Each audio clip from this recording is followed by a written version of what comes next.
It's possibly the biggest challenge to President Volodymyr Zelensky's authority since Russia invaded Ukraine. A popular former defence minister, sacked after trying to reform Ukraine's military and stamp out corruption, has called for elections on hold because of the war. We must answer a fundamental question. How should the state function if the war lasts for years? What if the war lasts another year, or 2, or 3? Does Russia then effectively hold the right to determine when Ukrainians can once again elect their authorities? I am convinced otherwise. Democracy cannot be held hostage by Russia. We are fighting precisely because we want to remain a free European country. That is why we must find a legal, safe and realistic mechanism that will allow Ukraine to renew its full democratic process, even in the conditions of a prolonged war. That was Mykhailo Fedorov, but who is he exactly? Well, he was Ukraine's defence minister between January and July this year. Aged 35, Fedorov is seen as a key architect of Ukraine's defence technology push, particularly its highly effective drone program. As defence minister, he tried to reform the military and drive innovation, but he was unexpectedly sacked by President Zelensky, his longtime ally. That move sparked rare wartime protests, large crowds taking to the streets of Kyiv and other cities over the past month following his abrupt dismissal. We can speak now to Orysia Lutsevych, the Deputy Director of the Russia and Eurasia Programme and Head of the Ukraine Forum at Chatham House. Orysia, thanks so much for joining us. Good to be with you. Now, this appears to be the first time a sitting or former senior Ukrainian official has called for wartime elections. Could you explain how significant this is? This is quite significant because previously, now for nearly 5 years, there was a consensus that there should be no elections during the wartime in the political establishment. So even leaders of the opposition, such as former President Petro Poroshenko, Yulia Tymoshenko, the leaders of the Holos Party, all agreed that because Ukrainian constitutions forbids to have elections under the martial law, they should govern as is, and that President Zelensky has full legitimacy and responsibility for leading Ukraine's war effort. Right now, Fedorov basically opened the Pandora box, and we will have to watch what other leaders of political parties say, how the public opinion changes, because as well, Ukrainian public believes there should be no elections in the hot phase of the war, and also how President Zelensky himself reacts to this proposition to find, as Fedorov said, legal and safe and realistic way to have elections in wartime. Yeah, let's talk about that a little bit more while we dig into Fedorov's comments. He says, Ukraine is facing a systemic crisis of governance. The old system lives by its rules too often. It protects itself. It's scared of change. Is that a challenge to Volodymyr Zelensky? Well, obviously, it's a challenge to Volodymyr Zelensky, who is seen as the leader of the system and who perhaps is somebody who failed to deliver on many promises when he was taking in office to unroot corruption, to make Ukraine more efficient, and to ensure that the old vested interests are not holding Ukraine hostage. Now, it's important to understand that Fedorov's experience comes from a successful digital transformation in public affairs, right? He set up the system of digital governance that was quite successful, and it was relatively easy to do because there was no big vested interest in that. Then he went into setting up totally new drone economy, which also was a blue ocean, if you want. It was a fusion between IT industry and some manufacturing that didn't have already entrenched interests. But when he moved into the Ministry of Defense, you see a well-established defense companies, Ukraine has a defense industry. You have a general staff, the former commander Syrsky, who had another vision for the war, and he hits the ceiling. And he proposed to President Zelensky a reform, which he obviously did not back. And that is why he went into a public space openly as an insider from Zelensky's team, criticizing his way of running Ukraine. You've just outlined how Fedorov, I guess, lost his job after clashing with the military's old guard. He then didn't take any of the posts offered to him after Zelensky sacked him. What's Fedorov's agenda right now? Well, at the beginning, Fedorov wanted to come back to the Ministry of Defense, to be reappointed as the Minister of Defense. But as of today, we know this is not going to happen. The parliament, the committee already endorsed the candidacy of Mr. Khmara, who come from the Ukraine Security Services, who will be the Ukraine Minister of Defense. So what's left in this condition, Fedorov decided to actually challenge, to put pressure on President Zelensky to recognize problems within the system, and whether this will be done through elections or through some kind of public dialogue, the thing is out in the open. There is a criticism that has to be addressed. But to be honest, it was a bit of a pressure cooker back from last July, when there was a protest to defend anti-corruption agencies, exactly where Zelensky sided with the old system they wanted to encroach on the independence of these agencies. This is a bit of a compounding effect. Whether Zelensky can roll over this and keep doing things the usual, it's a question, or whether, as I said, political system, civil society will put enough pressure for him to make some significant change within the legal space. And what is that legal space? It's the parliament.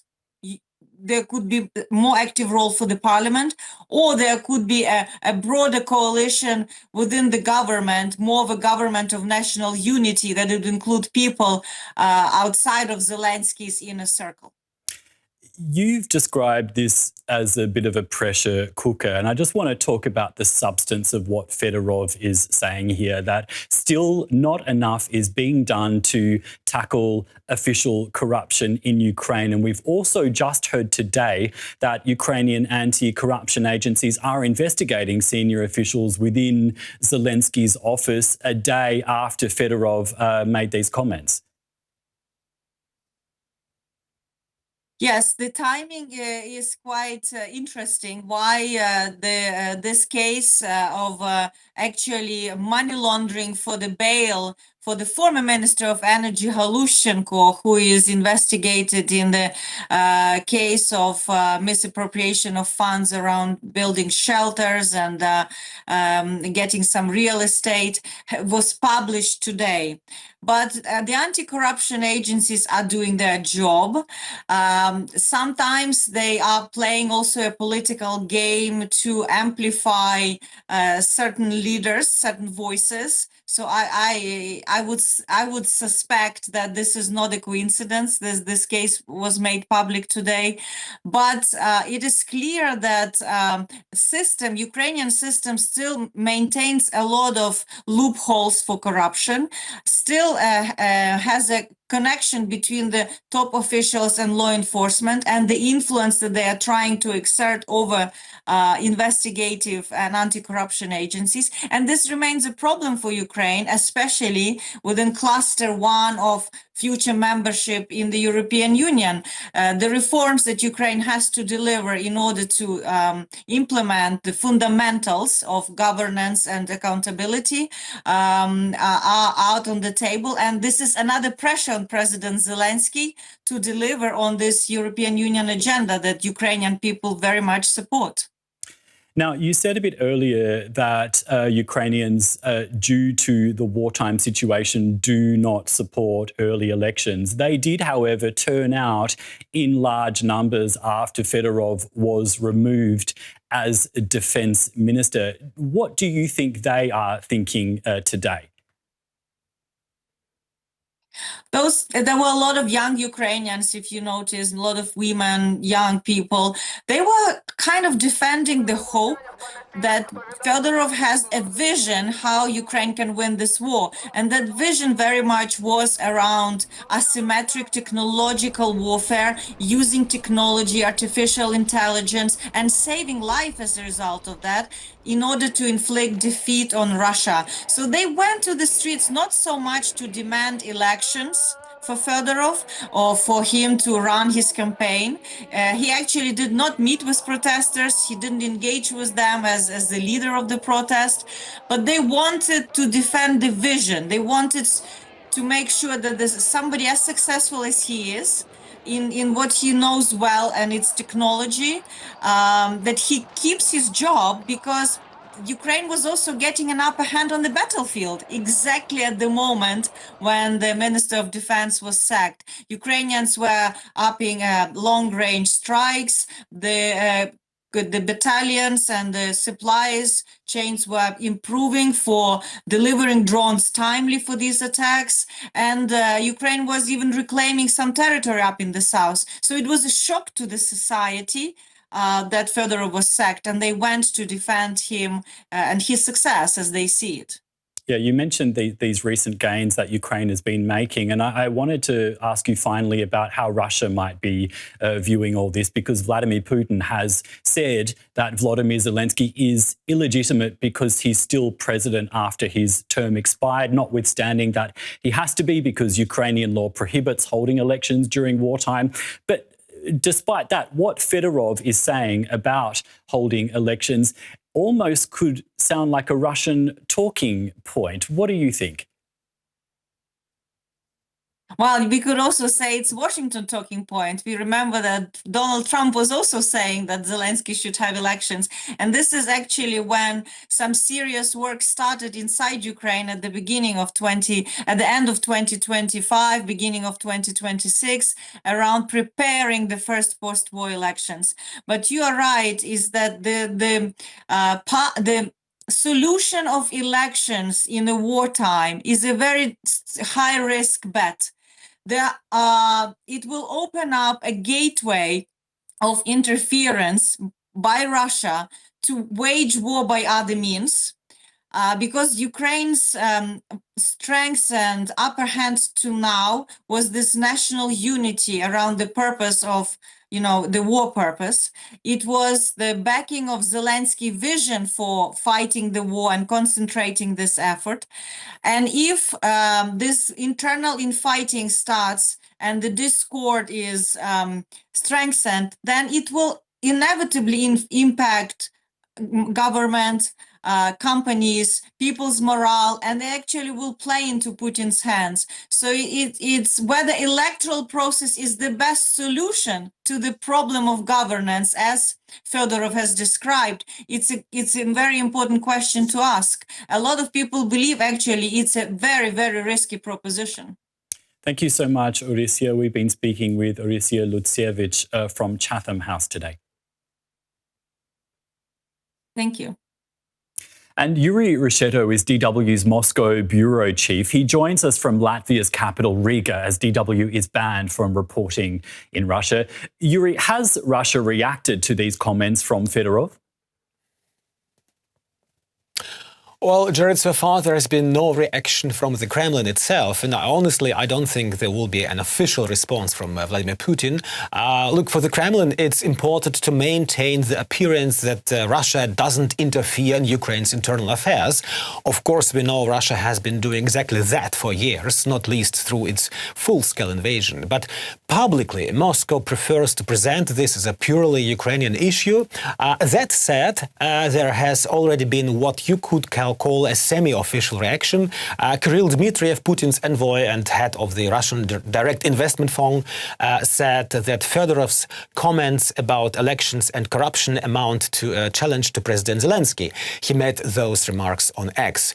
We can probably expect reactions from familiar Kremlin voices, such as former President Dmitry Medvedev or the Russian foreign minister spokeswoman, but an official Kremlin statement is unlikely. Okay. Now, Vladimir Putin has attacked Volodymyr Zelensky's legitimacy as president in the past. Does Vladimir Putin actually want elections to happen in Ukraine, or is this legitimacy narrative more useful to the Kremlin? Well, I would argue that the legitimacy narrative is actually more useful to the Kremlin than elections themselves. For years, Putin has questioned Zelensky's legitimacy and pointed to the fact that his regular 5-year term ended in May 2024. Moscow uses that argument to suggest that Zelensky, is not the right person to negotiate with or sign agreement on Ukraine's behalf. If elections were held and produced a clearly recognized winner, whether that is Zelensky or someone else, that argument would become harder to maintain. From Moscow's perspective, it's politically useful to keep the debate about legitimacy alive. Now, Juri, you hinted at this a little bit earlier, but I'm just interested. Could Russia try to use this moment to somehow sow division within the political class of Ukraine? Absolutely, yeah. I think the Kremlin is constantly trying to divide Ukraine's political class and, where possible, win parts of it over. There is a certain logic behind that. If you look at Ukrainians' political history over the last 20 years, in 24, the pro-Western Viktor Yushchenko came to power after the Orange Revolution. He was followed by the more Moscow-friendly Viktor Yanukovych. After Yanukovych was ousted in 2014, the pro-Western Petro Poroshenko became president, and in 2019, Zelensky won the presidency. So, from the Kremlin's perspective, political winds could change. The hope in Moscow may be that at some point another Russia-friendly political force could emerge. But after more than 4 years of full-scale war, it's highly questionable whether a real pro-Russian candidate could gain broad support in Ukraine. That's why stories like this are useful for Russian propaganda. The Kremlin doesn't have to create disagreements. It simply has to amplify existing debates about elections, corruption, or wartime leadership and present them as evidence of growing divisions inside Ukraine. Now, Juri, the United States has also pushed Zelensky on elections as part of potential peace talks. How could this fit in with Moscow's eventual negotiating posture?